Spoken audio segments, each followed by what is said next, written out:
Bukod sa 6 na bata ang nadala ng barangay sa Reception Action Center o RAC sa Maynila matapos ang rescue operation.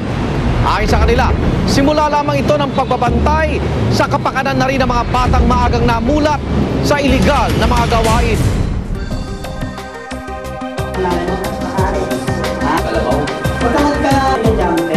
Ang nagnakaw ay isang minor de edad.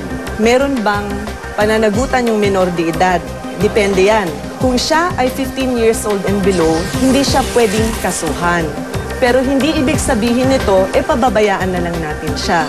So paano kung naging 15 years old and 1 day na siya pataas?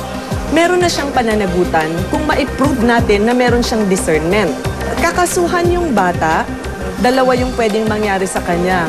Maaari siyang ibalik sa komunidad kasi as much as possible, ayaw nating kinukulong yung mga bata.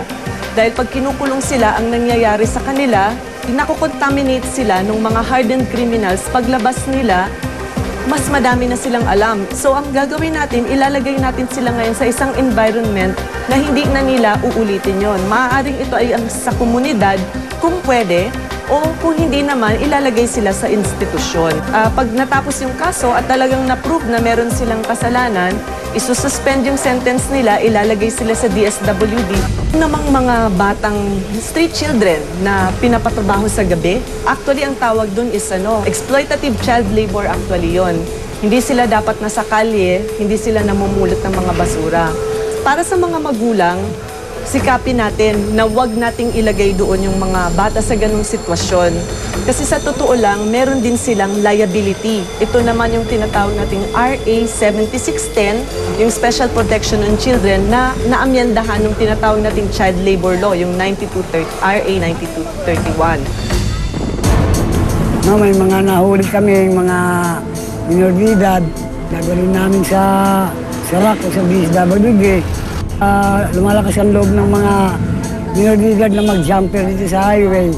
Dahil 2 araw lang, pinapalawas na ng DSWD. Kami, sa totoo lang, napapagod kami, nahihirapan kami. Dadalhin namin, hulihin namin, dadalhin namin. Pagkatapos, ilang araw lang, balik mo naman dito yung mga bata.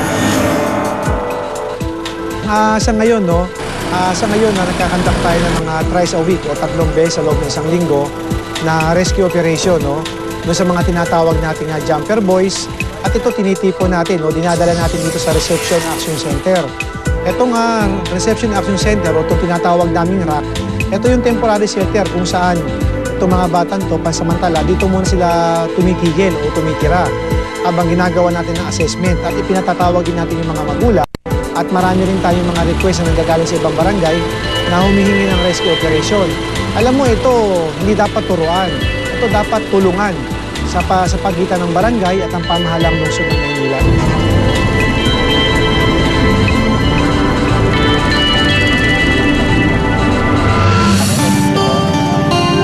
Kung talagang mahal mo ang Tondo, hintayin mo ang kanyang pagbabago. Ako bilang anak ng Tondo, willing akong hintayin kung kailan siya magbabago.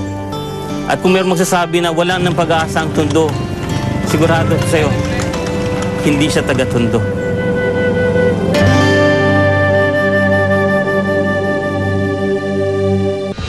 Hanggang sa susunod na Webes, ako naman Arnold Glavio, dito sa Rescue. Naniniwala kami kahit sino pwedeng tumulong.